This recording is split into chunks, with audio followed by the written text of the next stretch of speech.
What's up everybody, and welcome to another edition of AGR's Pop Culture Reviews. You know, there's something strangely satisfying about being locked away and watching a really fantastic show. Kinda like going to the shoe. Well, not really. But whatever, it's still satisfying. In any event, Orange is back, baby. And today we're going to be taking a look at Season 4 of Orange is the New Black.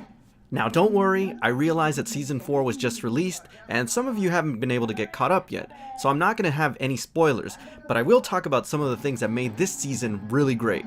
Those of you who have followed the show for some time will already know that there's always been some social commentary in the show, but this season, they really ramp it up. It's very political. I also have to mention that this season is very graphic, and man, does it get really dark. I'm kind of scared for the new cards.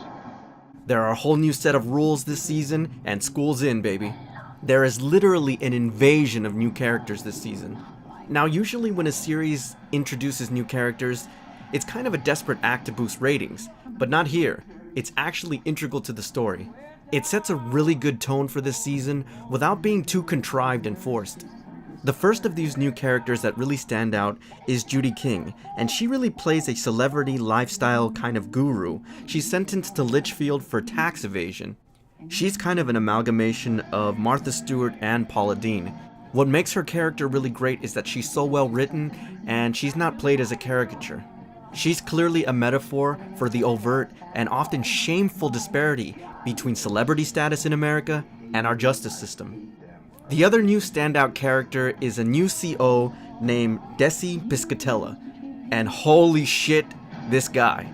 He's probably one of the hardest screws I've ever seen on film, and I don't want to ruin anything, except to say that this guy sees everything in black and white, and sometimes he takes that too literally. This season, race relations that are an all-time high, or the lack thereof I should say, and this guy is not colorblind. This lends itself into another interesting aspect of the judicial system, and that's basically white privilege. There's this one little subtle but powerful scene that basically encapsulates this entire issue. I won't tell you what it is, I'll let you look out for it, but tell me what you think.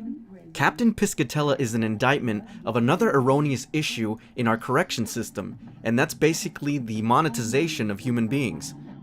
Corporate greed and a for-profit business model has really turned Litchfield on its ass, sometimes literally. Overcrowding, underfunding, and a general lack of resources due to corporate bottom line is really the cause of all of the conflicts this season. There's also a jab at ex-military personnel and the issue of whether or not they should be overseeing prisoners.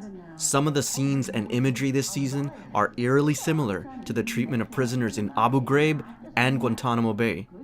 Thankfully, this season they also delve a little bit deeper into the issue of the criminalization of those who are suffering from mental illness. Lolly Whitehill, played by Lori Petty, is the very embodiment of this issue, and probably one of the most heartbreaking things I've seen so far in this show.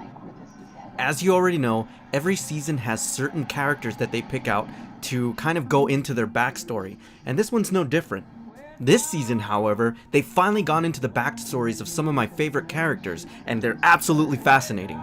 I will say this though, some of them are gonna absolutely make you angry and aggravate the hell out of you, just to see how these women came to be incarcerated in the first place. While none of them are completely innocent, it is indicative of a system that's run amok, and for some of them you can clearly see that they got railroaded into prison. One other really cool aspect of the backstories this season is you can see how these stories intertwine. Some of these ladies actually met each other on the outside and didn't even realize it. Ultimately, this is a hard-hitting, gritty, and very gut-wrenching season. So I really hope you're ready. You know, the level of talent on this show is unbelievable, and trying to find a standout performance is like trying to turn back the ocean. But I do have to give some honorable mentions.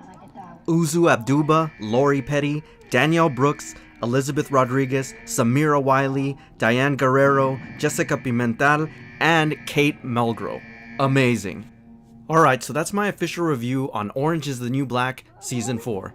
As always, I thank you for tuning in, and I'll see you on the next AGR's Pop Culture Reviews. So now the rest of us get to be in prison.